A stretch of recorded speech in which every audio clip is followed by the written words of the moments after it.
me to this well-framed and timely forum. I say well-framed because first, the forum recognizes 1948 as the starting point for any meaningful discussion on the roots of the conflict in Palestine and in Gaza in particular. And second, because it acknowledges the fact that the hunting legacy of the Nakba persists today in myriad ways, especially in the context of Gaza.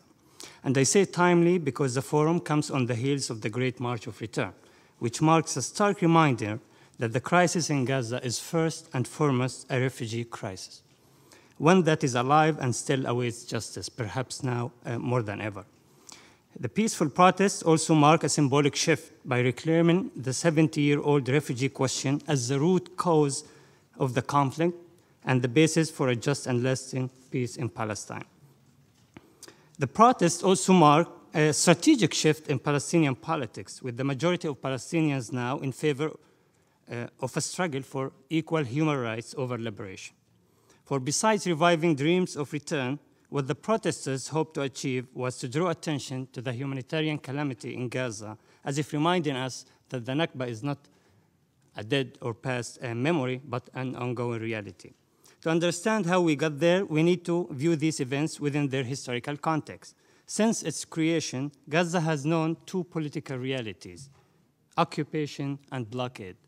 But the founding reality of Gaza was and remains displacement. And to understand how this founding reality continues to influence and shape current events in Gaza, we need to go back in time at least 70 years, all the way back to 1948, when virtually overnight, Gaza was turned from a thriving coastal district to one huge refugee camp.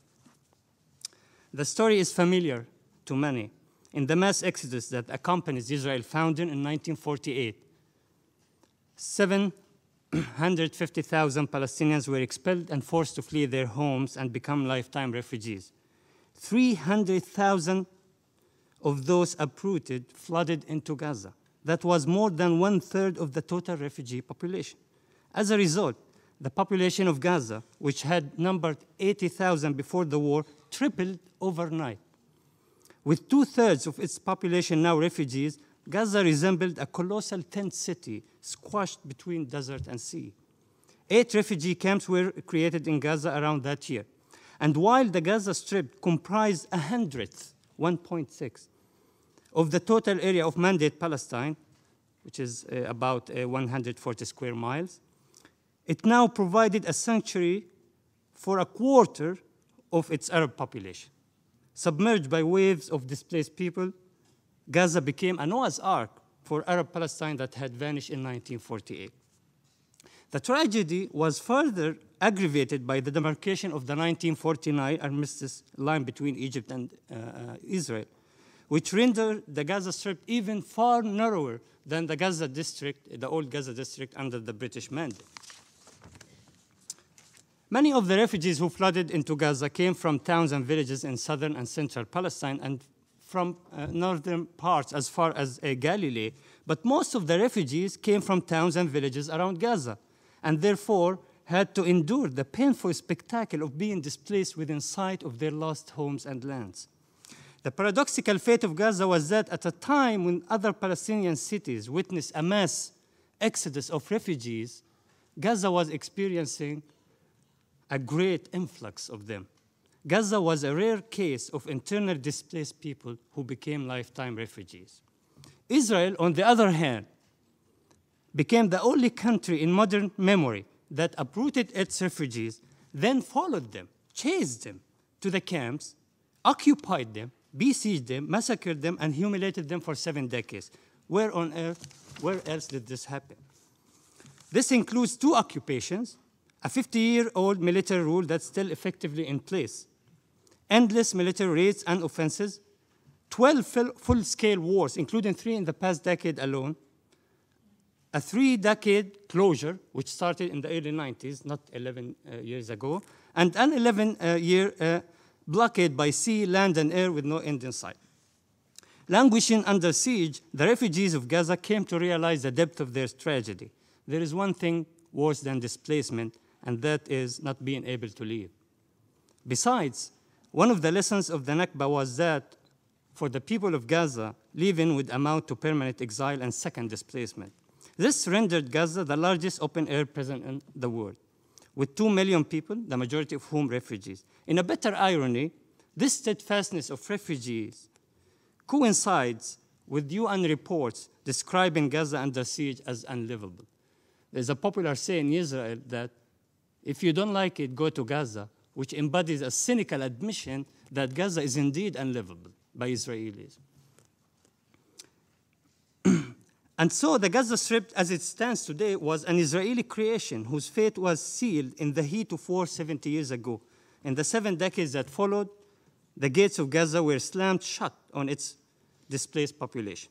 Its impoverished and overcrowded refugee camps became permanent. The real tragedy, as the March of Return reminds us, was not the flight of refugees to Gaza, but not allowing them to return to their homes, a policy which Israel has pursued ruthlessly.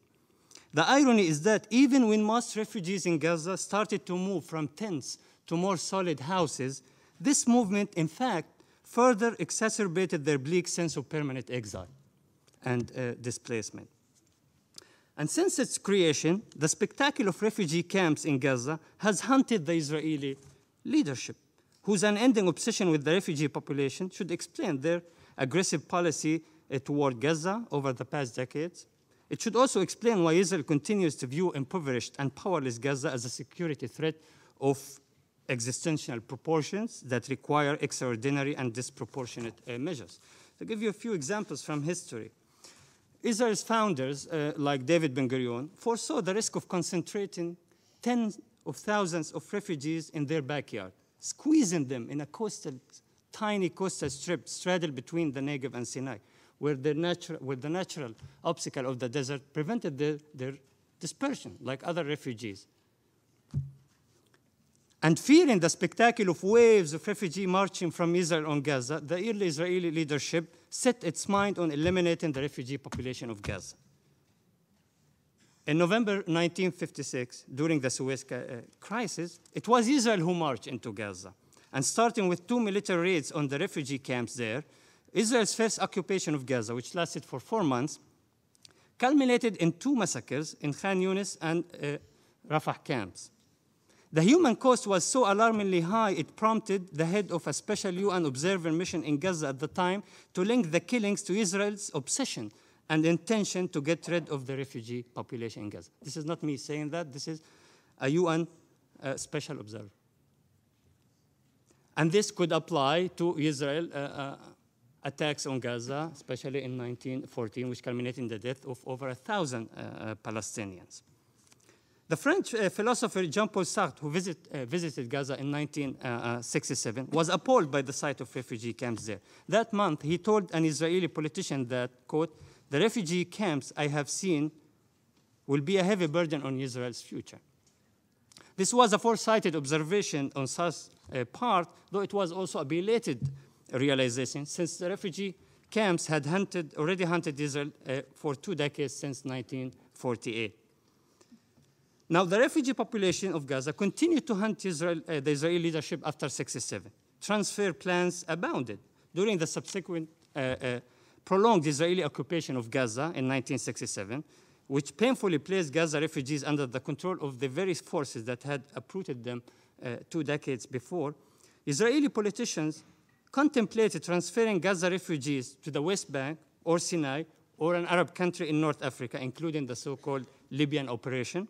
They even hatched a secret plan named the Moshe Dayan plan to transfer refugees to Latin America by air.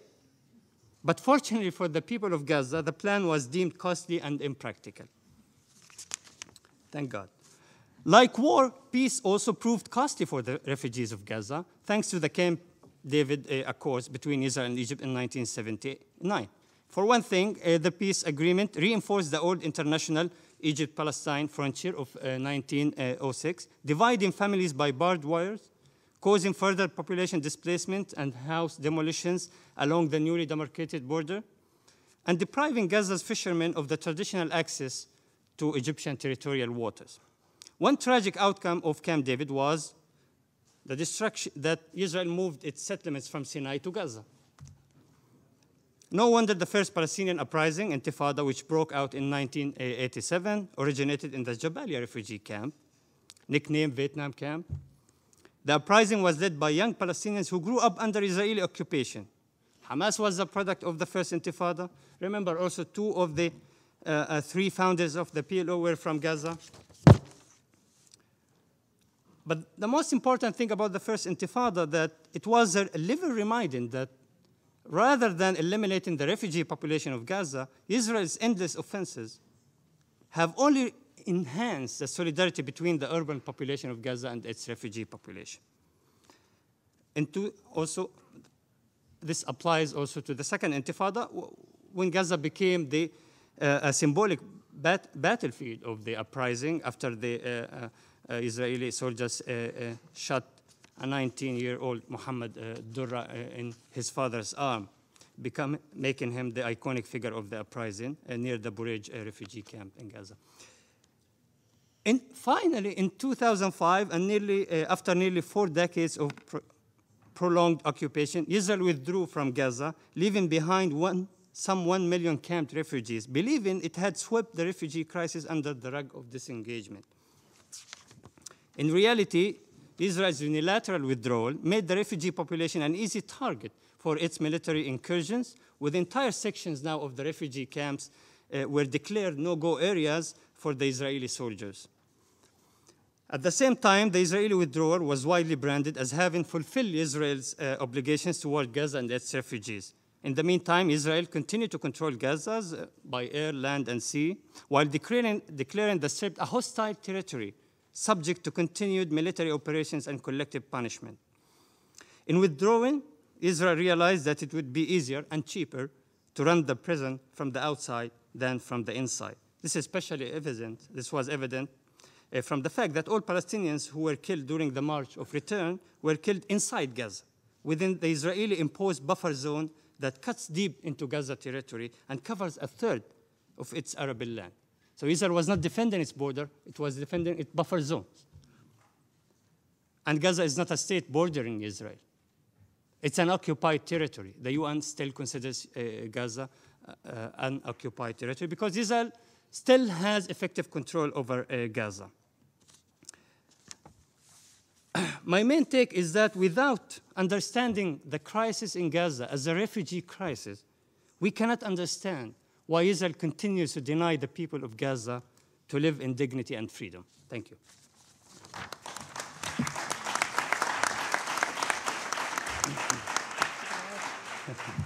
Thank you, Dr. Assi. We now would like to open up the conversation to the floor for questions.